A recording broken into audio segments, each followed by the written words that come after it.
దేశంలో ఎక్కడ లేని విధంగా వాలంటీర్ వ్యవస్థను తెరపైకి తీసుకువచ్చి తద్వారా ప్రజలకు చేరువైన వైఎస్ జగన్మోహన్ రెడ్డి ఆ ఆసరంతోనే అధికారంలోకి తిరిగి రాగలుగుతున్నారా అన్న వాదనలు వినిపిస్తున్నాయి. గతంలో వాలంటీర్ వ్యవస్థను వ్యతిరేకించిన ప్రతిపక్ష పార్టీలు తాము అధికారంలోకి వస్తే వాలంటీర్లకు 10,000 రూపాయలు ఇస్తామని చెప్పుకురావటం వెనుక పెద్ద ఆంతర్యమే దాగి ఉందని చర్చ సాగుతుంది. ఏదైతే వాలంటీర్ వ్యవస్థ ఉందో అందులో కొంతమంది తప్పించి ఎక్కువ శాతం వాలంటీర్లు ప్రజలకు తమ సేవల ద్వారా చేరువయ్యారు. దీంతో ప్రతిపక్షాలు కూడా వాలంటీర్ వ్యవస్థను అస్త్రంగా తీసుకోవాలని ప్రస్తుతం భావిస్తున్నాయి.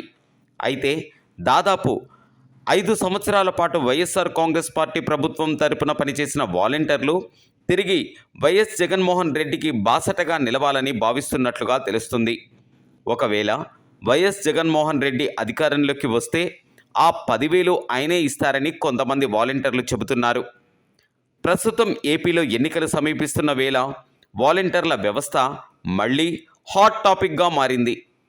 దీంతో పాటుగా నవరత్నాల్లో భాగంగా అనుకున్నంత మేరకు కాకపోయినా పేద బడుగు బలహీన వర్గాల్లో ఎంతో సేవ చేయగలిగామని భావిస్తున్న వైఎస్ఆర్ కాంగ్రెస్ పార్టీ ఇప్పుడు ఉన్న నవరత్నాలకు పదును పెట్టి ప్రతిపక్షాలపై దూసుకుపోయేందుకు సిద్ధమవుతున్నారు. మరి అధికార పార్టీ ఆశించినంత మేరకు ఫలితాలు లభిస్తాయా లేదా అన్నది కొంతకాలం వేచి చూడాల్సిందే.